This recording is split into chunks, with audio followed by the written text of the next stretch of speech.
Marcus Thornfield adjusted his Italian silk tie as he stepped out of the black Mercedes that had just pulled up to the gleaming glass tower of Pinnacle Technologies in downtown Seattle. The 48-year-old executive had spent years climbing corporate ladders, stepping over competitors, and making decisions that others were too weak to make.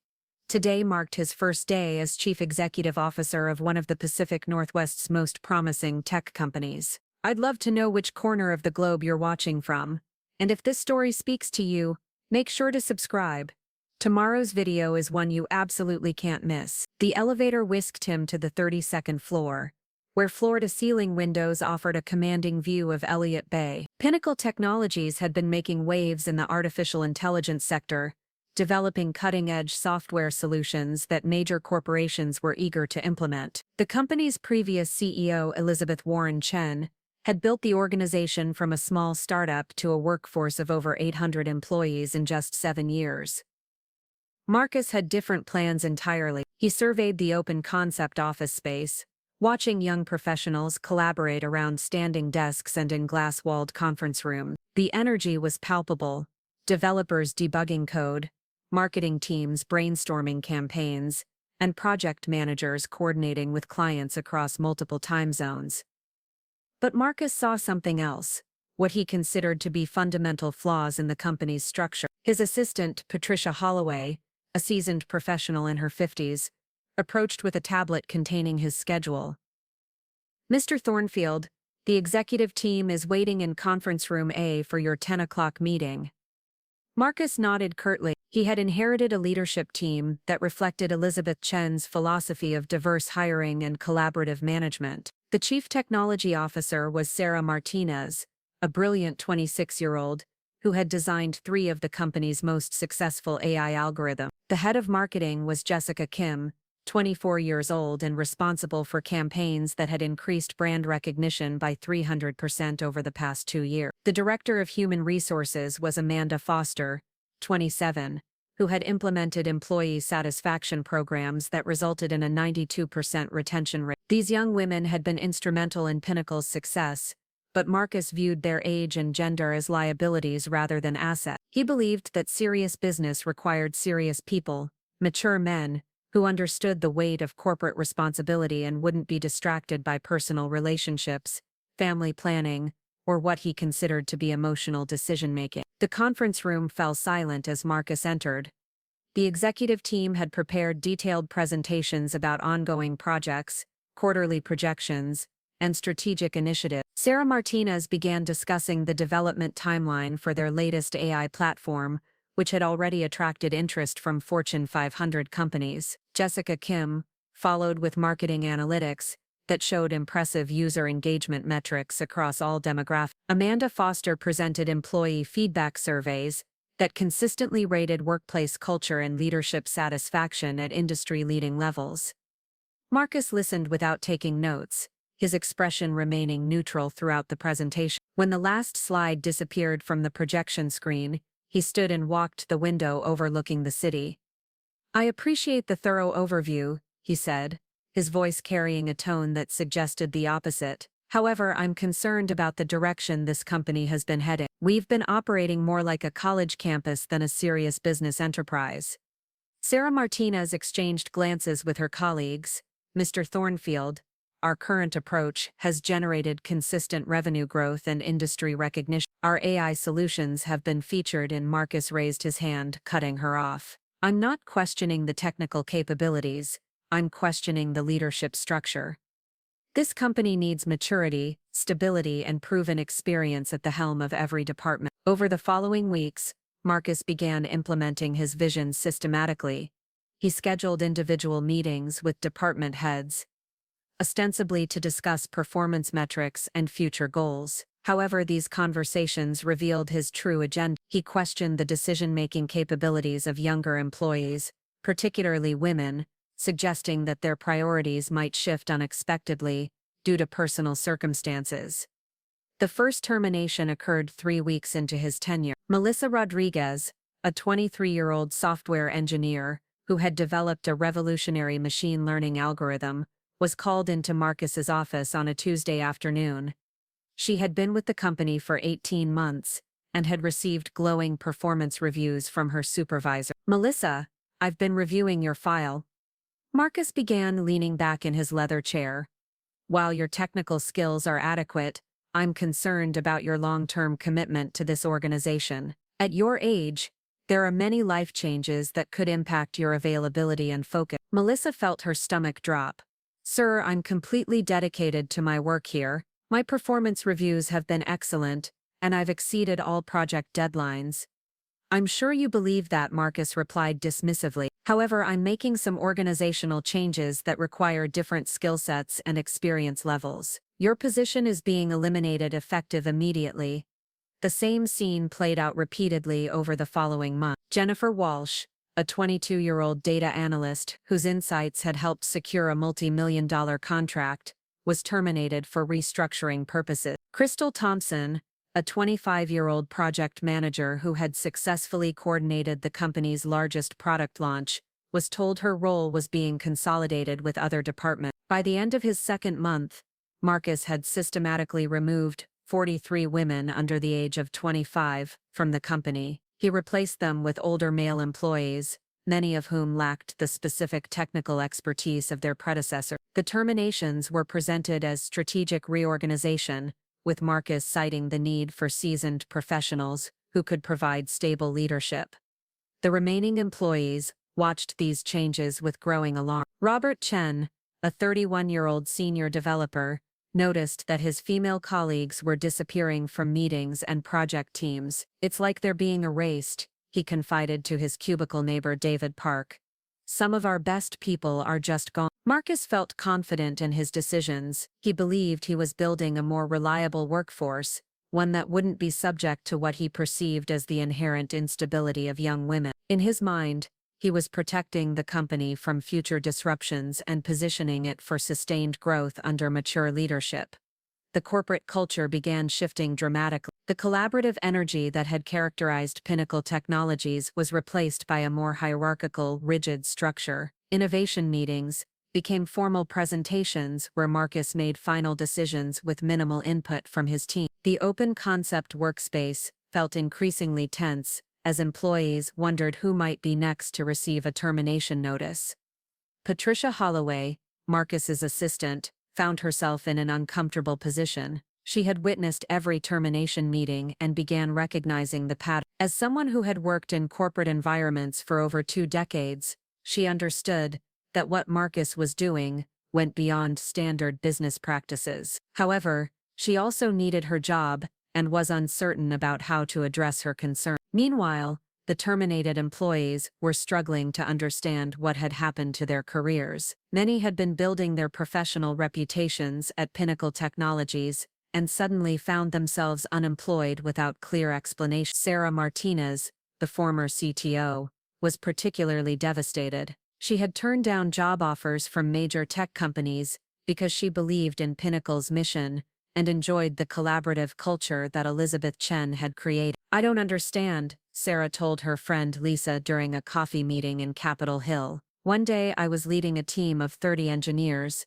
and the next day I was escorted out of the building." Marcus said the company was moving in a different direction, but he couldn't explain what that meant. The impact on company performance became evident within weeks. Projects that had been progressing smoothly began experiencing delays, as new male employees struggled to understand systems and processes that the terminated women had developed. Client relationships that had been carefully cultivated by young female account managers began deteriorating, as their replacements lacked the specific knowledge and rapport that had been built over months or years. Marcus dismissed these problems as temporary growing pains. He scheduled a company-wide meeting to address employee concerns and present his vision for Pinnacle's future. The auditorium was noticeably less diverse than it had been just months earlier, with the absence of young women creating a demographic shift that was impossible to ignore. "I want to address some of the rumors and concerns that have been circulating," Marcus announced from the podium. "The changes we've implemented are designed to create a more stable, mature organization. We're positioning ourselves for long-term success by ensuring that key positions are filled by individuals with proven track records and life experience." Questions from the audience were polite but pointed. Employees wanted to know why so many talented colleagues had been terminated, why project timelines were being missed, and why client satisfaction scores had begun declining. Marcus deflected these concerns, insisting that short-term disruptions were necessary for long-term stability. What Marcus didn't realize was that his actions were creating a paper trail that would eventually become crucial evidence. Every termination meeting was documented in HR files, with Patricia Holloway's meeting notes clearly indicating the demographics of the employees being removed. Email communications between Marcus and department heads revealed his explicit preferences for hiring older male employees over younger women, regardless of qualification. The company's legal department, led by General Counsel Thomas Bradley, began receiving subtle inquiries from terminated employees. While no formal complaints had been filed, the pattern of terminations was becoming impossible to ignore. Thomas had worked with Elizabeth Chen for 5 years, and had watched her build an inclusive, successful organization. The dramatic changes under Marcus's leadership concerned him both professionally and ethically. As Marcus's third month as CEO began, he remained confident that his restructuring efforts were strengthening the company. He had eliminated what he considered to be potential sources of instability, and had created what he believed to be a more reliable workforce. The fact that revenue projections were declining and client relationships were deteriorating didn't concern him. He attributed these issues to temporary adjustment periods rather than fundamental problems with his approach. However, across the city, 43 terminated employees were beginning to connect with each other through professional networks and mutual contact. They were sharing their experiences and recognizing patterns in their terminations that suggested something more systematic than routine corporate restructuring. Several had begun consulting with employment attorneys, though none had yet filed formal complaints. A lot of love and effort went into bringing this story to life. If you're enjoying it, we'd be so grateful if you'd subscribe to our channel. Now back to where we left off. The stage was being set for a confrontation that would test the limits of corporate power and expose the dangerous consequences of discriminatory leadership. Marcus Thornfield believed he had built a stronger company by removing young women from positions of influence. He was about to discover that his actions had created something far more powerful than he had anticipated: a unified group of talented professionals who were prepared to fight for their rights and their careers. The legal storm that would eventually destroy his empire was already forming on the horizon, gathering strength with each passing day as evidence accumulated and victims found their voices. Marcus remained oblivious to the approaching tempest, focused instead on what he considered to be the successful implementation of his corporate vision. The coffee shop on Pine Street had become an unlikely headquarters for what would eventually become one of the most significant employment discrimination cases in Seattle's history. Rebecca Walsh, a 24-year-old former marketing coordinator at Pinnacle Technologies, sat across from 2 other women who had shared remarkably similar experiences. "The weird thing is how he kept mentioning life changes and distractions," Rebecca said, stirring her latte absently, "like he was expecting me to get pregnant or something. I've been single for 2 years and haven't even been on a date since I started working there." Across from her, Diana Foster nodded grimly. The 23-year-old former quality assurance specialist had been terminated just a week after Rebecca. "He told me the company needed people who could commit fully to their careers without personal interruptions. When I asked what he meant, he just said I'd understand when I was old." The third woman at their table, Nicole Chen, no relation to the former CEO, was a 25-year-old former business analyst who had been with Pinnacle for 3 years. She had been working on a comprehensive market analysis that would have influenced the company's expansion into international markets when Marcus terminated her position. "I keep thinking about all the projects we were working on," Nicole said. "The international expansion proposal I'd been developing for 6 months, they just shelved it. 3 years of client relationships, gone. And for what? Because he thinks women our age are unreliable." Their informal gathering had started when Rebecca reached out through LinkedIn to other former Pinnacle employees. What began as a support group for people dealing with unexpected unemployment had evolved into something more purposeful as patterns emerged in their story. Within 2 weeks, their small group had grown to include 15 women, all under 25.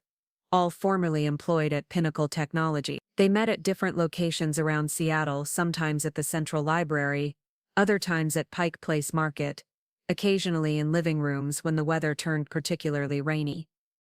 Each woman brought documentation of her termination exit interviews, performance reviews, email correspondences with supervisors, and project files that demonstrated their contributions to the company. The evidence painted a disturbing picture of systematic discrimination that went far beyond individual personality conflicts or performance issues. Angela Martinez, Sarah's older sister and a civil rights attorney with 15 years of experience, agreed to meet with the group during her lunch break. She listened intently as each woman described her experience, taking notes and asking pointed questions about the timeline and circumstances of their terminations. "What you're describing sounds like a clear pattern of discriminatory behavior," Martinez said after hearing from several group members. "The challenge will be proving that age and gender were the determining factors rather than legitimate business reasons." She explained that employment discrimination cases required substantial evidence to overcome the presumption that employers make personnel decisions based on valid business consideration. However, the sheer number of women affected, combined with their youth and the short timeframe of the terminations, created a compelling foundation for legal action. "I want you to document everything," Dr. Martinez continued. "Performance reviews, client feedback, project outcomes, awards, commendations, anything that demonstrates your value to the company.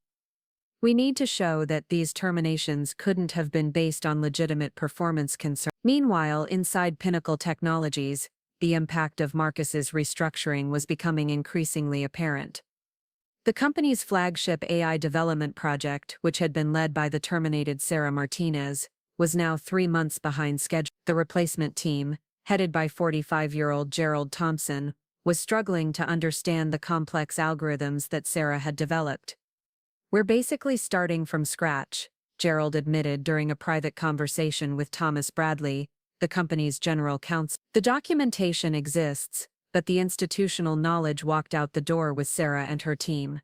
Thomas had been growing increasingly uncomfortable with the legal implications of Marcus's hiring and firing pattern. As the company's chief legal officer, he recognized that the demographic shift in personnel could expose Pinnacle to significant liability. However, Marcus had made it clear that questioning his decisions was unwelcome. The situation deteriorated further when Pinnacle lost its largest client, Meridian Financial Services, a relationship that had been carefully cultivated by Jessica Kim, the former head of marketing. The new marketing director, 52-year-old Richard Hayes, lacked the specific knowledge about Meridian's needs and preferences that Jessica had developed over 2 years of collaboration. "They're not renewing," Richard announced during a Monday morning executive meeting. Meridian's CEO said they felt disconnected from our new team and weren't confident in our ability to deliver on their upcoming project. The loss represented nearly $12 million in annual revenue, a significant blow to a company that had been experiencing steady growth under Elizabeth Chen's leadership. Marcus dismissed the setback as an isolated incident, but Thomas Bradley knew it was symptomatic of larger problems. Outside the corporate walls, the group of terminated employees was expanding their network and gathering intelligence about Marcus's broader agenda. They discovered that his discrimination wasn't limited to direct terminations. He had also blocked promotions for young women in other departments, and had instructed hiring managers to prioritize older male candidates for all new positions. Jennifer Walsh, the former data analyst, had maintained contact with several friends who still worked at Pinnacle. Through these connections, she learned about internal emails where Marcus had explicitly stated his preference for mature professionals and had questioned the long-term reliability of younger female employees. "He's not even trying to hide it," Jennifer told the group during one of their evening meetings. "According to my friend in accounting, he sent an email to all department heads, saying he wanted to minimize potential disruptions from personal life changes in key positions." The smoking gun came from an unexpected source. Patricia Holloway, Marcus's assistant, had been keeping detailed records of all meetings and conversations as part of her normal job responsibilities. However, the content of these records was deeply troubling to her professional conscience. Patricia had worked for 5 different CEOs during her career, and she had never witnessed such blatant discriminatory behavior. The meeting notes she had been required to take documented Marcus's explicit statements about not wanting to invest in employees who might leave for family reasons, and his belief that young women are inherently less committed to their career. After weeks of internal struggle, Patricia made a decision that would prove crucial to the developing legal case. She began making copies of relevant documents and correspondence, creating a comprehensive record of Marcus's discriminatory statements and actions. The breakthrough came during a staff meeting in early December, when Marcus made comments that were particularly egregious. He was discussing the company's hiring strategy for the upcoming year, when he said, "I want to make sure we're bringing in people who can grow with the company long term. That means focusing on candidates who won't be distracted by biological clocks or relationship drama." Patricia's notes from that meeting would later become a key piece of evidence in the legal proceedings that followed. The terminated employees had been working with Martinez to prepare their case, but they needed more than just individual testimonies to prove systematic discrimination. They needed evidence of Marcus's intentions and decision-making process. Through careful networking and persistent investigation, they began uncovering the paper trail that would eventually expose the full scope of his discriminatory practice. The group had also been researching Marcus's background and discovered a pattern of similar behavior at his previous positions. At Consolidated Industries in Portland, he had overseen a significant reduction in female employees under 30 during his 3-year tenure as operations director. At Pacific Dynamics in San Francisco, he had blocked several promotions for young women while advancing less qualified older male colleagues. "He's done this before," Nicole Chen reported to the group.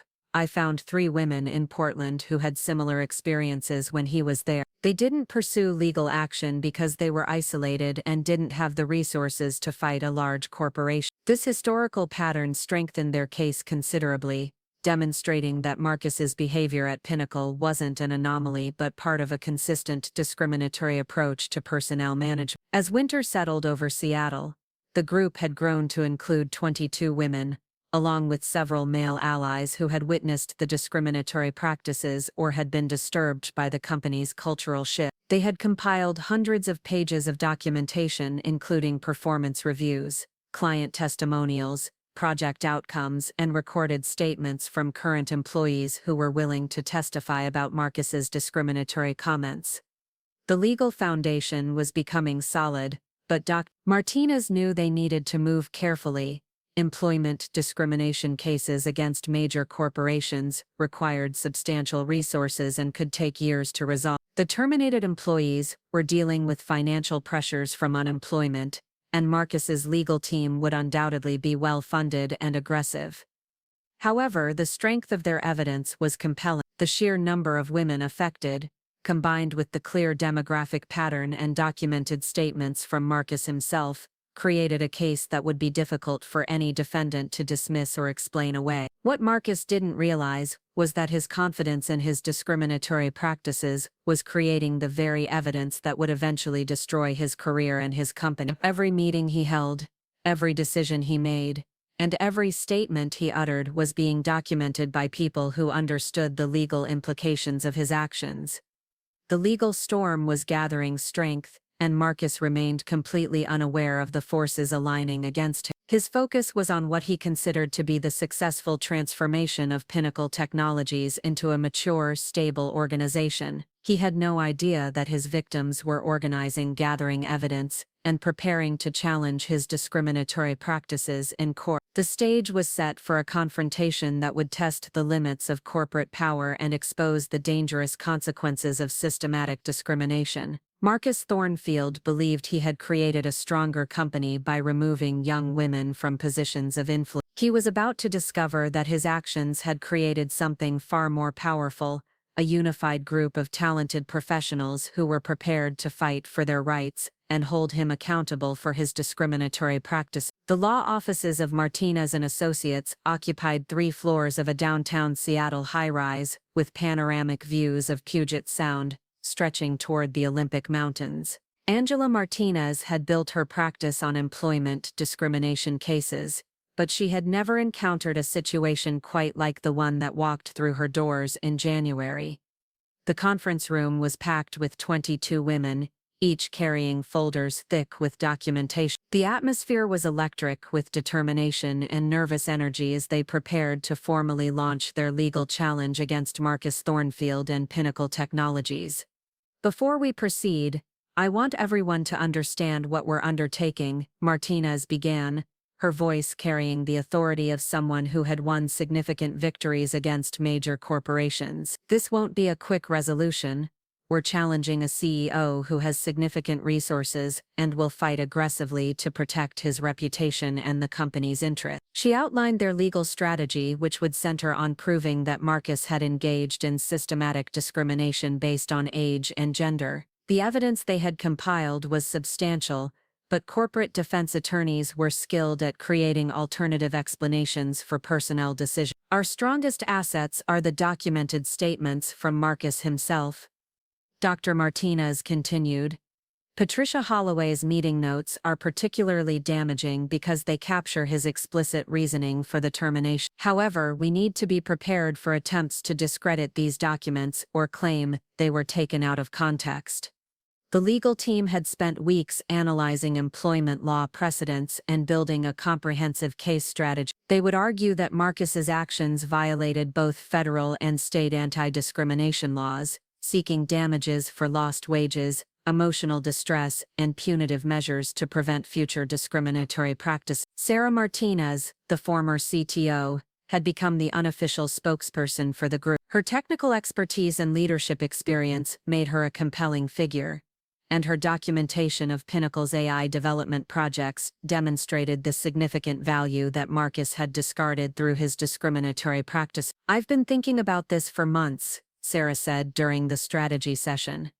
Marcus didn't just fire us, he sabotaged projects that represented years of work and millions of dollars in potential revenue. The company is struggling because he prioritized his prejudices over business success. Dr. Martinez nodded approvingly. That's exactly the narrative we need to establish. His discrimination wasn't just morally wrong, it was economically destructive. We'll demonstrate that his actions damaged both the terminated employees and the company itself. The legal filing was scheduled for February 15, but word of the impending lawsuit had already begun circulating through Seattle's tight-knit tech community. Industry publications were starting to investigate the dramatic changes at Pinnacle Technologies, particularly the exodus of young female talent and the company's declining performance metrics. Marcus remained oblivious to the gathering storm. He was focused on what he considered to be the successful implementation of his corporate vision.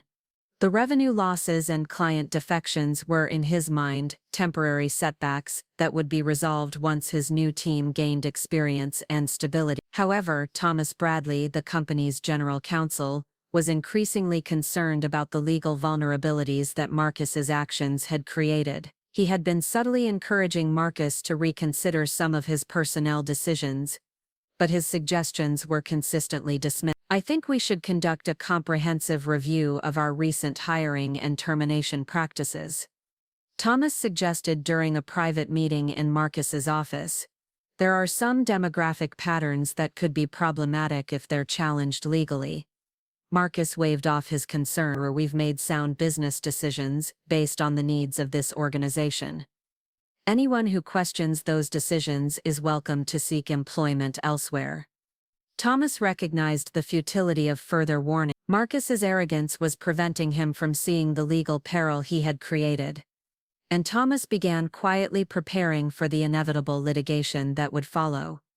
The lawsuit was filed on a rainy Tuesday morning, sending shockwaves through the Seattle business community. The Seattle Times ran a front-page story about the discrimination allegations, while tech industry blogs and social media platforms buzzed with discussions about the case.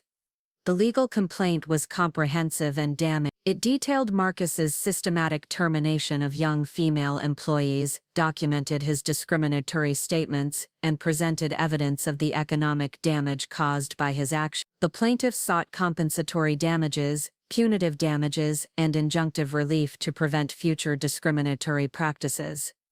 Marcus's initial reaction was rage. he called an emergency meeting with his legal team and demanded an aggressive defense strategy. "These are disgruntled former employees making false allegations," he declared. "We'll fight this and expose their lies." However, his attorneys were less optimistic.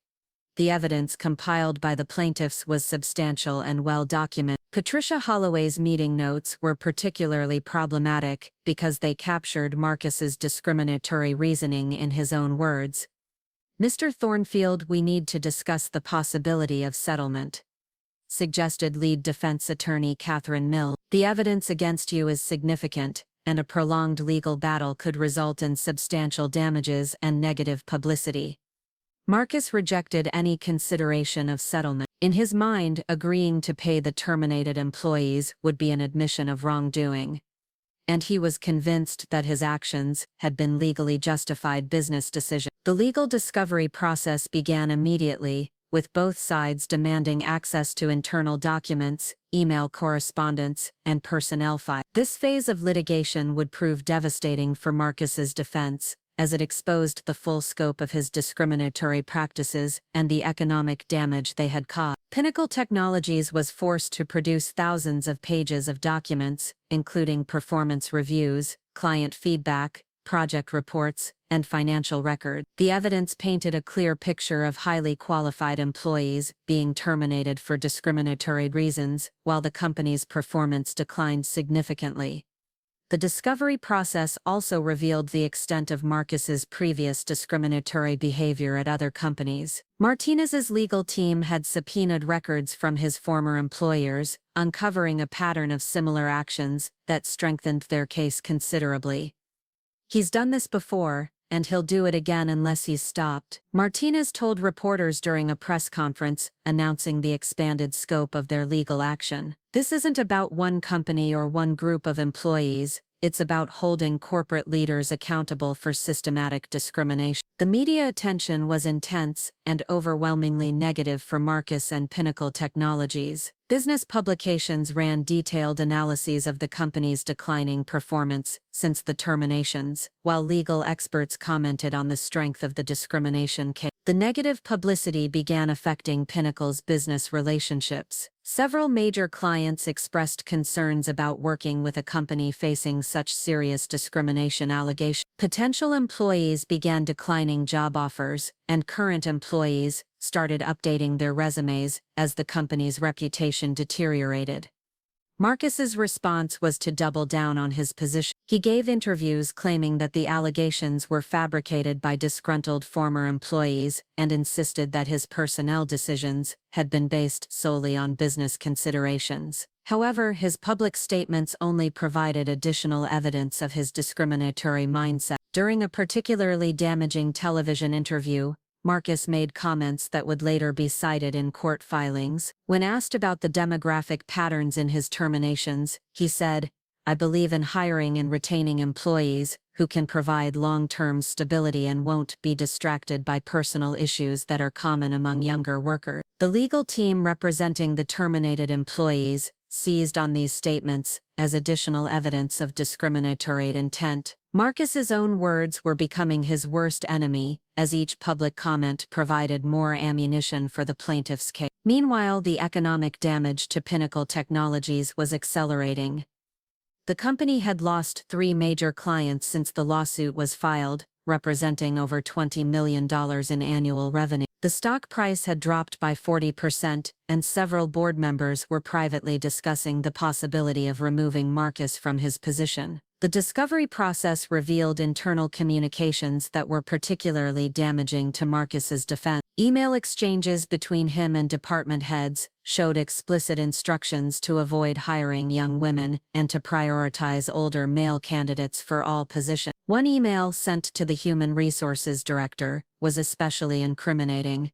"I want to make sure we're building a stable workforce that won't be subject to the disruptions that typically affect younger female employees. Please adjust our hiring criteria accordingly." Patricia Holloway, Marcus's former assistant, had agreed to cooperate with the plaintiff's legal team. Her testimony would be crucial because she had witnessed many of the discriminatory statements and had documented them in her meeting notes. "I've been an executive assistant for over 20 years, Patricia explained during her deposition. "I've never seen anything like Mr. Thornfield's behavior. He made no effort to hide his discriminatory views and seemed to believe that his actions were justified." Her testimony was particularly powerful because she had no apparent motive to fabricate evidence against Marcus. She had been well compensated in her position and had initially tried to maintain her professional relationship with him despite her ethical concerns. The legal case was gaining momentum, and Marcus's defense team was struggling to counter the overwhelming evidence of discriminatory behavior. The documented statements, the clear demographic patterns, and the testimony from multiple witnesses created a compelling case that would be difficult to overcome in court. As spring arrived in Seattle, the legal battle was intensifying. Marcus remained defiant, convinced that his position was legally defensible and that the terminated employees were simply trying to exploit the legal system for financial gain. He had no idea that his actions had created a legal perfect storm that would ultimately destroy both his career and his company. The stage was set for a courtroom confrontation that would determine not only the fate of the terminated employees, but also the future of Pinnacle Technology. Marcus Thornfield had built what he considered to be a stronger, more stable organization by removing young women from positions of influence. He was about to discover that his discriminatory practices had created legal vulnerabilities that would prove far more destructive than any of the disruptions he had sought to avoid. Judge Margaret Steinberg's courtroom, on the 14th floor of the King County Superior Court, had witnessed countless corporate disputes, but the atmosphere surrounding Thornfield for Pinnacle Technologies was particularly charged. The gallery was packed with reporters, employment rights advocates, and tech industry observers who recognized the case's potential to establish significant legal precedent. Marcus Thornfield sat at the defendant's table flanked by a team of expensive attorneys from the prestigious firm of Williams, Cross & Associates. Despite months of mounting evidence and negative publicity, he maintained an air of confidence that his legal team found increasingly misplaced. The trial began with opening statements that outlined fundamentally different narratives. Dr. Angela Martinez, representing the 22 terminated employees, painted a picture of systematic discrimination executed by a CEO who believed that young women were inherently unsuitable for corporate leadership positions. Martinez began, her voice carrying across the packed courtroom. "This case is about a man who decided that talent, dedication, and performance were less important than age and gender." Marcus Thornfield didn't just fire individual employees, he dismantled a successful organization because it didn't match his prejudiced vision of what a workplace should look like. The defense attorney Catherine Mills attempted to frame the terminations as legitimate business decisions made during a necessary corporate restructuring. Mr. Thornfield inherited a company that needed strong leadership and strategic direction, she argued. The personnel changes he implemented were based on business needs, experience levels, and performance metrics, not the discriminatory motives alleged by the plaintiffs. However, the evidence presented during the first week of testimony made the defense's position increasingly untenable. Patricia Holloway took the stand as the prosecution's key witness, her detailed meeting notes providing a devastating account of Marcus's discriminatory statements and decision-making process. Mr. Thornfield was very explicit about his concerns regarding younger female employees. Patricia testified, referring to her meticulously kept records. During a meeting on October 15, he stated that he wanted to eliminate potential distractions, and that he believed women under 25 were inherently less committed to their careers than their personal relationships. The defense attempted to discredit Patricia's testimony by suggesting that her notes were inaccurate or taken out of context. However, her documentation was corroborated by email evidence and testimony from multiple witnesses who had heard Marcus make similar statements. The economic evidence was equally damning. Financial analysts testified about Pinnacle Technology's declining performance since Marcus's restructuring. Revenue had dropped by 38%. Client satisfaction scores had plummeted, and the company had lost several major contracts that had been managed by the terminated employees. Robert Chen, an economist specializing in workplace productivity, presented a comprehensive analysis of the company's performance metrics. The data clearly shows that the termination of these employees coincided with significant decreases in innovation, client retention, and overall profitability, he testified. This suggests that the personnel decisions were economically destructive rather than beneficial. The testimony of the terminated employees themselves was particularly compelling. Sarah Martinez, the former CTO, took the stand to describe the AI development projects that had been abandoned or severely delayed following her termination. "I had been working on a machine learning algorithm that would have revolutionized data processing for financial institutions," Sarah explained to the jury.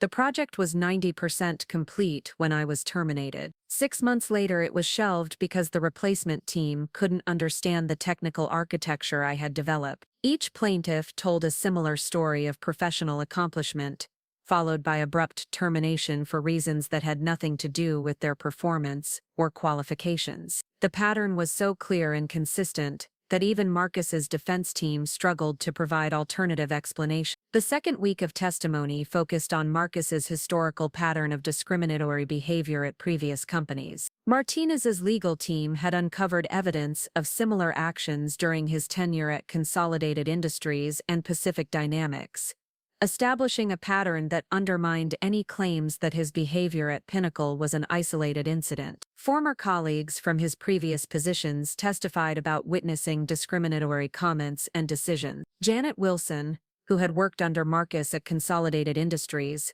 described his explicit statements about not wanting to promote young women because they might abandon their careers for family responsibilities. "He told me directly that he preferred to invest in male employees because they were more likely to stay focused on their careers long term," Janet testified. "When I pointed out that several of our most productive employees were young women, he said that was just temporary and that they would eventually become distracted by biological imperative." The defense team's strategy of portraying Marcus as a dedicated business leader making difficult but necessary decisions was crumbling under the weight of evidence. His own public statements, recorded meetings, and documented communications painted a picture of someone driven by discriminatory beliefs rather than sound business judgment. The situation deteriorated further when Marcus himself took the stand. Against his attorney's advice, he had insisted on testifying in his own defense, convinced that he could explain his actions in a way that would vindicate his position. His testimony proved to be a disaster.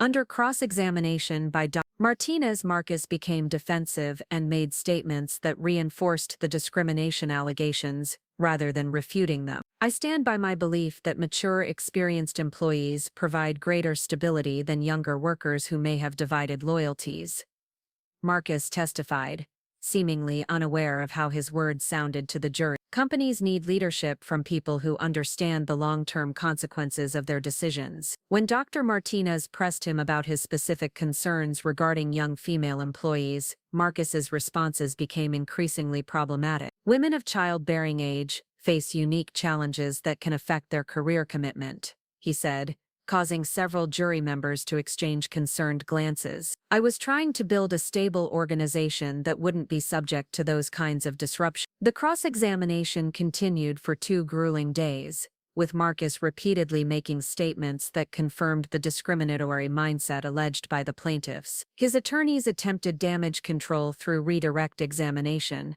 but the harm had been done. Outside the courtroom, the media coverage was overwhelmingly negative. Legal experts appearing on news programs described Marcus's testimony as one of the most damaging examples of self-incrimination they had ever witnessed in a discrimination case. "He essentially confessed to the discrimination on the witness stand," commented employment law professor Dr. Linda Foster during a televised interview. "His statements about women of childbearing age and divided loyalties are textbook examples of the kind of discriminatory thinking that employment laws are designed to prevent." The negative publicity was having a devastating effect on Pinnacle Technologies' business operation. The company's stock price had fallen to less than half its value from the previous year, and several major investors were demanding Marcus's immediate removal as CEO. The board of directors, led by Chairman William Garrett, convened an emergency meeting to discuss the company's future. The legal costs were mounting, the business was hemorrhaging clients, and employee morale had reached catastrophic levels. "We're facing potential bankruptcy if this continues," board member Elizabeth Park warned during the closed-door session. The legal damages alone could exceed $50 million, and that doesn't account for the ongoing business losses and reputation damage. Several board members had been privately advocating for Marcus's removal since the lawsuit was filed, but they had been reluctant to act while the case was pending. However, his disastrous testimony had convinced even his strongest supporters that change was necessary. The third week of the trial featured expert testimony about the broader implications of Marcus's discriminatory practice. Employment discrimination specialists explained how his actions violated multiple federal and state laws, while organizational psychologists described the damage that such behavior inflicts on workplace culture and productivity. Susan Reed, a prominent researcher in workplace discrimination, testified about the long-term consequences of the kind of systematic bias that Marcus had implemented. When organizations tolerate or encourage discriminatory practices, it creates a toxic environment that drives away talent and stifles innovation, she explained. The economic damage extends far beyond the immediate victim. The testimony also revealed the broader impact on Seattle's tech community. Several women working at other companies described how the Pinnacle case had made them more aware of subtle discrimination in their own workplaces, leading to increased reporting of similar issues throughout the industry. As the trial entered its fourth week, the defense team made a last-ditch effort to salvage their case by arguing that the terminated employees had failed to mitigate their damages by seeking comparable employment elsewhere. However, this strategy backfired when it became clear that several plaintiffs had been blacklisted by other companies due to their association with the lawsuit. "I applied for over 40 positions in my field," testified former marketing coordinator Rebecca Wall. "Several recruiters told me privately that companies were reluctant to hire someone involved in a high-profile discrimination case, even though I was the victim rather than the perpetrator." The blacklisting evidence added another layer of damages to the case and demonstrated the broader consequences of challenging workplace discrimination. The jury appeared visibly disturbed by testimony showing how the terminated employees had been further victimized for standing up for their rights. During the final week of testimony, Pinnacle Technologies' financial records were examined in detail. The company's chief financial officer, David Rodriguez, was forced to admit under oath that the business was in serious financial distress due to client losses, legal costs, and operational disruption. "Our revenue projections for the current fiscal year show a decline of approximately 60% compared to the previous year," David testified reluctantly. "We've had to implement significant cost-cutting measures, including additional layoffs and the suspension of several development projects." The irony was evident to everyone in the courtroom. Marcus's efforts to create a more stable organization had resulted in the near collapse of a previously successful company. His discriminatory practices had achieved the opposite of his stated goals, creating instability and uncertainty that threatened the company's survival. As closing arguments approached, it was clear that the case had become about more than employment discrimination. It had evolved into a broader examination of corporate responsibility, workplace equality, and the consequences of unchecked executive power. Marcus remained defiant even as his empire crumbled around him. He continued to insist that his actions had been justified and that the legal system was being manipulated by opportunistic plaintiffs seeking undeserved compensation. However, the evidence told a different story. The systematic discrimination he had implemented had destroyed careers, damaged a successful company, and created legal liabilities that would take years to resolve. His discriminatory beliefs had blinded him to the talent and value of the employees he had terminated, leading to decisions that were both morally wrong and economically destructive. The stage was set for closing arguments and jury deliberation in a case that would determine not only the financial compensation for the terminated employees, but also the future of workplace equality in corporate America. Marcus Thornfield had believed that his discriminatory practices would strengthen his company, but he had instead created a legal and financial catastrophe that would serve as a cautionary tale for generations of corporate leaders. The jury deliberation room on the 15th floor of the King County Superior Court had become the site of intense discussions that would reshape both the plaintiffs' lives and the future of employment law in Washington state. 12 jurors representing diverse backgrounds and experiences were tasked with weighing 4 weeks of testimony, hundreds of exhibits, and the fundamental question of whether Marcus Thornfield's actions constituted systematic discrimination. Jury foreman Michael Patterson, a software engineer with 20 years of experience in Seattle's tech industry, guided the discussions as fellow jurors examined the overwhelming evidence presented during the trial. The documentation was so comprehensive and Marcus's statements so explicitly discriminatory that the question wasn't whether discrimination had occurred but rather the appropriate level of damages and remedial measure. "I've never seen a case where the defendant essentially confessed on the witness stand," remarked juror Linda Chen, a small business owner who had followed the testimony with growing disbelief.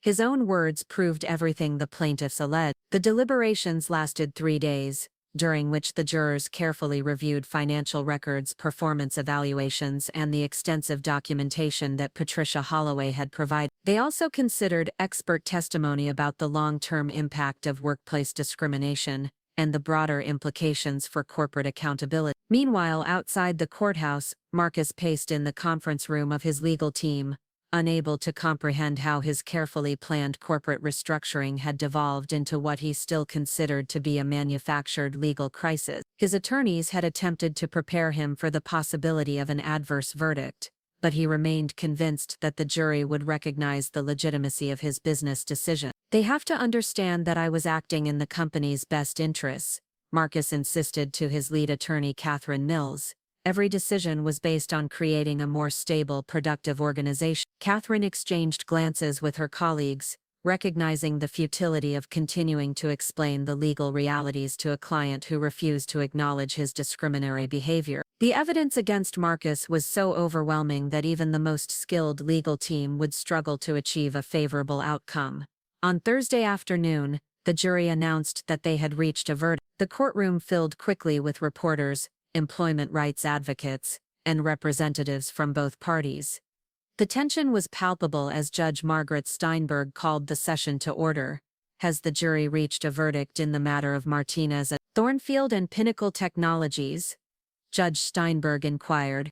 Foreman Michael Patterson stood and confirmed that they had reached unanimous decisions on all counts. The verdict form was handed to the court clerk, who passed it to the judge for review before returning it to the foreman for public reading. "On the charge of systematic employment discrimination based on age and gender, we find the defendants liable," Patterson announced, his voice carrying clearly across the packed courtroom. "On the matter of compensatory damages, we award the plaintiffs a total of $12,400,000. The courtroom erupted in applause from the plaintiffs' supporters, while Marcus sat in stunned silence.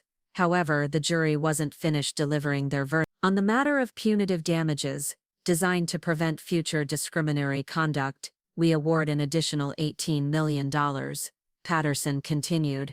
"We also recommend that the court implement comprehensive oversight measures to ensure compliance with employment discrimination law." The total award of over $30 million was among the largest employment discrimination verdicts in Washington state history. However, the financial impact was only part of the consequences that Marcus would face. Angela Martinez hugged her clients as tears of relief and vindication flowed freely among the terminated employees. Sarah Martinez, the former CTO, found herself surrounded by supporters who recognized that the verdict represented more than personal justice. It was a statement about the fundamental rights of all workers to be evaluated based on their qualifications, rather than discriminatory assumptions. "This verdict sends a clear message that systematic discrimination will not be tolerated in our workplaces," Dr. Martinez told the gathered media outside the courthouse. "My clients endured months of unemployment and emotional distress, but they refused to let their rights be violated without consequences." The company's stock price plummeted by an additional 25% in after-hours trading, and several major creditors began demanding immediate payment of outstanding loans. The $30 million judgment, combined with legal fees and ongoing business losses, pushed the company toward bankruptcy. Board Chairman William Garrett convened an emergency meeting that evening, where directors unanimously voted to terminate Marcus's employment as CEO effective immediately. The decision came too late to save the company's reputation or financial stability, but it represented a necessary step toward potential recovery. "Mr. Thornfield's actions have caused irreparable damage to this organization.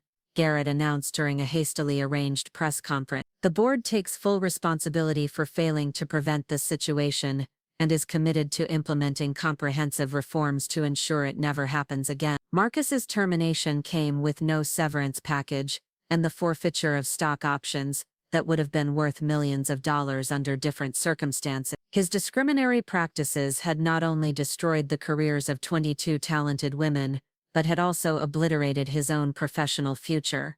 The ripple effects of the verdict extended far beyond the immediate parties involved. Employment law firms across the country began citing the case as precedent for similar discrimination claims, while corporate legal departments scrambled to review their own hiring and termination practices. The Equal Employment Opportunity Commission issued a statement praising the verdict and announcing increased enforcement efforts targeting age and gender discrimination in corporate settings. This case demonstrates the serious consequences that await employers who engage in systematic discriminatory practices, said EEOC Director Janet Williams. Within weeks of the verdict, similar lawsuits were filed against 3 other companies in the Seattle area, as women who had experienced comparable discrimination found the courage to challenge their employer. The case had created a movement that extended far beyond the original 22 plaintiffs.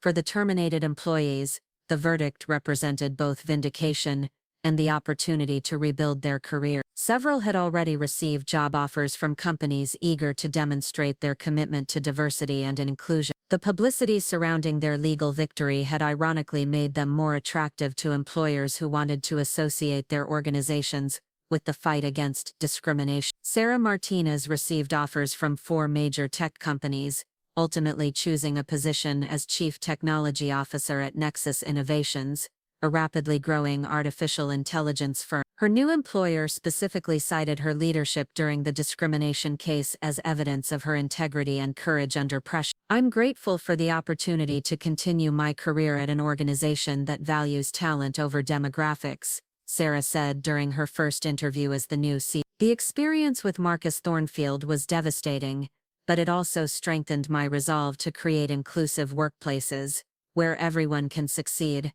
Other plaintiffs found similar opportunities, with many receiving job offers that exceeded their previous compensation level. The legal victory had transformed them from victims of discrimination into symbols of resistance against workplace injustice. Patricia Holloway, whose documentation had been crucial to the case's success, received recognition from whistleblower protection organizations for her courage in exposing discriminatory practices. She accepted a position with a nonprofit organization dedicated to workplace rights advocacy, channeling her experience into efforts to prevent similar situations. "I couldn't stand by and watch talented people be destroyed because of one man's prejudices," Patricia explained during a speaking engagement at a professional women's conference. "Sometimes doing the right thing requires personal risk, but the alternative is being complicit in injustice." The financial consequences for Marcus extended beyond the legal judgment. His personal assets were subject to seizure to satisfy the court award, forcing him to sell his waterfront home in Bellevue and liquidate his investment portfolio. The lifestyle he had built through years of corporate success evaporated within months of the verdict. More significantly, Marcus found himself effectively blacklisted from executive positions throughout the corporate world. The publicity surrounding the case had made him toxic to potential employers who recognized that hiring him would create immediate liability and reputation risk. 6 months after the verdict, Pinnacle Technologies filed for Chapter 11 bankruptcy protection, unable to recover from the financial and reputational damage caused by Marcus's discriminatory practices. The company that had once been valued at over $200 million was ultimately sold for parts, with its intellectual property and client relationships distributed among competitors. The bankruptcy proceedings revealed the full scope of the economic destruction that Marcus's discrimination had caused. Expert analysis showed that the company's value had declined by approximately $150 million as a direct result of lost clients, damaged reputation, and legal liabilities. Elizabeth Warren Chen, the company's former CEO, watched the dissolution of her life's work with profound sadness. In interviews, she reflected on how quickly an organization built on innovation and inclusion could be destroyed by discriminatory leadership. Pinnacle Technologies was proof that diverse teams create better outcomes. Elizabeth observed, "Marcus's prejudices blinded him to the talent that was driving our success, and his actions ultimately destroyed everything we had built together." The case became a landmark study in business schools across the country, used to illustrate the economic consequences of discriminatory practices and the importance of ethical leadership. Students analyzed how Marcus's personal biases had overridden sound business judgment, leading to decisions that were both morally wrong and financially catastrophic. Employment law experts predicted that the verdict would influence discrimination cases for decades to come. The comprehensive documentation, clear pattern of bias, and significant financial penalties created a template for future plaintiffs and a warning for potential corporate wrongdoers. Rebecca Foster, a professor of employment law at the University of Washington, incorporated the case into her curriculum as an example of how discrimination damages both individual careers and organizational performance. The Thornfield case demonstrates that discriminatory practices aren't just legal violations, they're business failures, she explained to her student. Marcus himself retreated from public view, refusing interview requests, and avoiding the business community that had once welcomed his leadership. The man who had believed that his discriminatory practices would create a stronger, more stable organization had instead become a cautionary tale about the dangers of unchecked bias and executive arrogance. 2 years after the verdict, follow-up reporting revealed that most of the terminated employees had rebuilt successful careers and were thriving in organizations that valued their contribution. Several had been promoted to executive positions, proving that Marcus's assumptions about their capabilities and commitment had been completely unfounded. The legal victory had transformed a group of discrimination victims into powerful advocates for workplace equality. Their courage in challenging Marcus's discriminatory practices had created lasting change that extended far beyond their individual circumstances. The story of Marcus Thornfield serves as a powerful reminder that discriminatory beliefs, no matter how deeply held or confidently expressed, cannot withstand the scrutiny of justice. His attempt to build an empire on the foundation of bias and prejudice had ultimately destroyed everything he claimed to be protecting.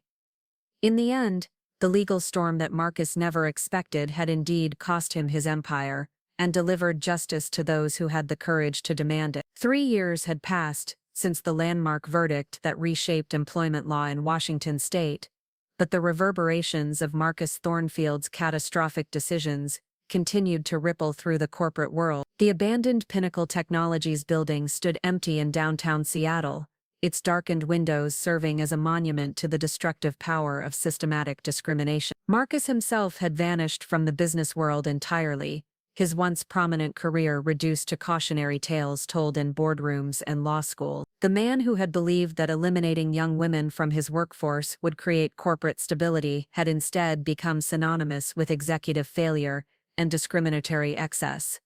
On a foggy Tuesday morning in November, investigative journalist Amanda Richardson sat across from Dr. Angela Martinez in a quiet cafe near Pike Place Market, conducting a follow-up interview for a documentary about the case's lasting impact. The employment attorney had become one of the most sought-after discrimination lawyers in the Pacific Northwest, her success in the Pinnacle case opening doors to even more significant challenges against corporate wrongdoing. The irony is that Marcus achieved the exact opposite of everything he claimed to want. Dr. Martinez reflected, stirring her coffee thoughtfully. He said he wanted stability but created chaos. He said he wanted experienced leadership but destroyed institutional knowledge. He said he wanted long-term commitment but obliterated employee loyalty.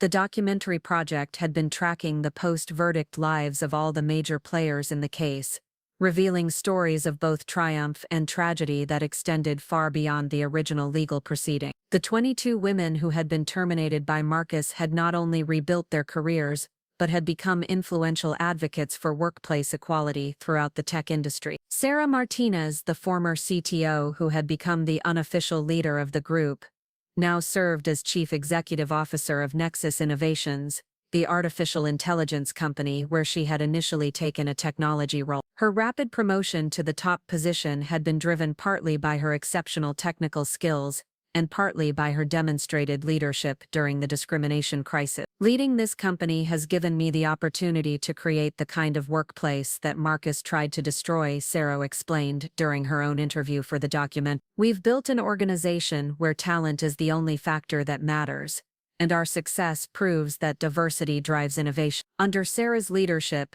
Nexus Innovations had become one of Seattle's fastest-growing tech companies, with a workforce that was nearly 60% female and consistently ranked among the best places to work in the region. The company's success served as a powerful counter-narrative to Marcus's discriminatory beliefs about women's capabilities and commitment. The financial aftermath of the Pinnacle case had created a complex web of ongoing legal proceedings that continued to entangle Marcus's remaining assets. The initial $30 million judgment had been followed by additional lawsuits from shareholders, who claimed that his discriminatory practices had fraudulently misrepresented the company's stability and future prospects. Bankruptcy attorney Michael Santos had been managing the liquidation of Pinnacle Technologies' assets for over 2 years, a process complicated by the need to satisfy multiple creditor claims while preserving funds for the discrimination victim. The company's intellectual property portfolio, once valued at over $40 million, had been sold piecemeal to competitors who were eager to acquire the innovative technologies that Marcus had abandoned. I've never seen a company's value evaporate so quickly due to executive misconduct, Santos explained during a deposition related to ongoing litigation. The discrimination wasn't just morally reprehensible, it was financially suicidal. Marcus essentially destroyed a profitable enterprise because of his personal prejudices. The ripple effects extended to Marcus's former board of directors, several of whom faced personal lawsuits alleging that they had failed in their fiduciary duty to prevent discriminatory practice. Board chairman William Garrett had been forced to resign from 3 other corporate positions, as investors lost confidence in his oversight capabilities. The case had also triggered regulatory changes at both state and federal level. The Washington state legislature passed the Workplace Equality Protection Act, which strengthened anti-discrimination enforcement and created mandatory training requirements for corporate executives. The Federal Equal Employment Opportunity Commission cited the Pinnacle case when announcing enhanced monitoring of tech industry hiring practices. Meanwhile, Marcus's personal downfall continued to accelerate. The waterfront mansion in Bellevue had been sold to satisfy court judgments, forcing him to relocate to a modest apartment in Tacoma. His luxury vehicles, art collection, and investment accounts had all been liquidated, leaving him with minimal assets and no prospects for returning to executive leadership. Private investigator Janet Wilson, hired by several media organizations to track Marcus's current activities, had discovered that he was working as a mid-level manager at a small consulting firm in Spokane, using his middle name to avoid recognition. His salary was less than 1/10 of his former compensation package, and his colleagues were unaware of his connection to the notorious discrimination case. He's become a ghost of his former self, Wilson reported. The man who once commanded boardrooms and made million-dollar decisions is now processing client invoices and attending staff meetings where he has no authority. It's a complete reversal of fortune. The psychological impact on Marcus appeared to be severe, according to court-ordered psychological evaluations conducted as part of ongoing litigation. Mental health professionals described symptoms consistent with narcissistic collapse, a condition that occurs when individuals with grandiose self-perceptions are confronted with undeniable evidence of their failures. Robert Chen, a forensic psychologist who had evaluated Marcus during the appeals process, provided insight into the mindset that had driven his discriminatory behavior. Mr. Thornfield exhibited classic signs of unconscious bias, combined with authoritarian personality traits, Dr. Chen explained. He genuinely believed that his prejudices were rational business judgments, which made it impossible for him to recognize the destructive nature of his action. The appeals process had provided Marcus with one final opportunity to contest the verdict, but his legal team's efforts were hampered by the overwhelming evidence and his own continued insistence that his actions had been justified. The Washington State Supreme Court had unanimously upheld the original verdict, adding language that strengthened protections against age and gender discrimination. Justice Patricia Wong, writing for the unanimous court, had included particularly strong language condemning Marcus's behavior. The systematic nature of Mr. Thornfield's discriminatory practices represents a profound violation of our state's commitment to equal employment opportunity. His actions were not isolated incidents, but a deliberate campaign to exclude qualified workers based on illegal criteria. The academic community had embraced the case as a definitive example of how personal bias could destroy organizational success. Business schools throughout the country required students to analyze Marcus's decisions as part of ethics and leadership curricula, using his failures to illustrate the importance of inclusive management practices. Professor Elizabeth Foster at the University of Washington's Foster School of Business had developed an entire semester-long course around the case, examining how unconscious bias could influence executive decision-making. Marcus Thornfield represents the worst possible outcome when prejudice overrides business judgment, she explained to her students. His story demonstrates that discrimination isn't just morally wrong, it's strategically catastrophic. The human cost of Marcus's discrimination extended beyond the immediate victims to include the hundreds of Pinnacle employees who had lost their jobs when the company collapsed. Administrative assistant Carol Thompson, who had worked at Pinnacle for 8 years, described the emotional impact of watching her workplace dissolve due to executive misconduct. "We all knew something was wrong when the young women started disappearing," Carol recalled during a support group meeting for former Pinnacle employees. But nobody imagined that one man's prejudices could destroy an entire company. Hundreds of families lost their livelihoods because Marcus couldn't see past his own biases. The support group had been organized by Patricia Holloway, whose role as a whistleblower had evolved into advocacy for workplace rights. She had established a nonprofit organization dedicated to helping employees recognize and report discriminatory practices before they could escalate into company-wide disaster. "The tragedy is that Marcus's discrimination was preventable," Patricia explained during a speaking engagement at a human resources conference. "There were warning signs and opportunities for intervention, but the corporate culture didn't support people who wanted to speak up about problematic behavior." The international business community had also taken notice of the case, with employment law experts in Europe and Asia studying the verdict's implications for multinational corporations. The European Union had cited the Pinnacle case when strengthening its own anti-discrimination directives, while several Asian countries had implemented similar protections for young female workers. Technology industry leaders had collectively distanced themselves from Marcus's approach, with many companies implementing enhanced diversity training and bias awareness programs, specifically designed to prevent similar discrimination. The case had become a rallying cry for inclusive hiring practices and equitable workplace cultures. The 22 women who had been terminated by Marcus had collectively filed a follow-up lawsuit, seeking additional damages for the long-term career impact of his discriminatory action. Employment economists testified that early career discrimination could reduce lifetime earnings by hundreds of thousands of dollars, creating a financial burden that extended far beyond the immediate termination period. This secondary litigation was still pending, but legal experts predicted another significant victory for the plaintiffs.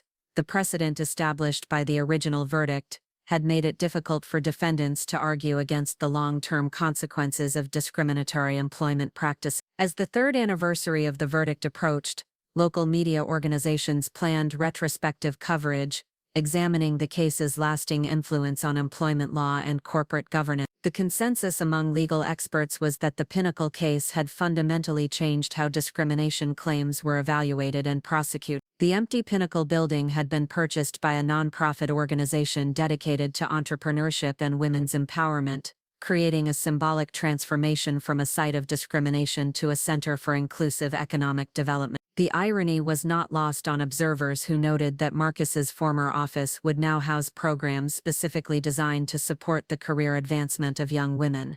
For Marcus himself, the transformation was complete. The man who had once wielded enormous corporate power and commanded respect throughout the business community had been reduced to anonymity and financial struggle.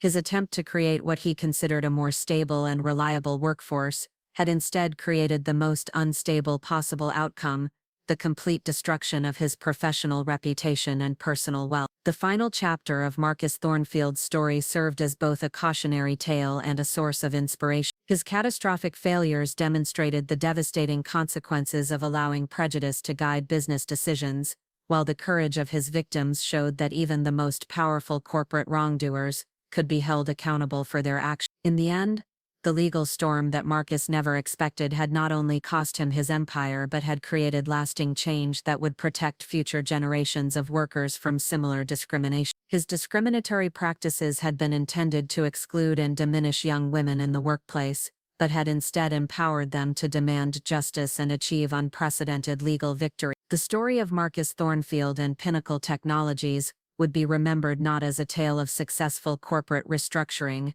but as definitive proof that systematic discrimination inevitably destroys both its victims and its perpetrators. Justice, though sometimes delayed, had ultimately prevailed in the most comprehensive and devastating way possible. Looking for more? We've got 2 amazing stories ready for you right on screen. If this one touched you, these are absolutely worth your time. Click to watch them now. And hey, subscribe and hit that bell to never miss our latest uploads.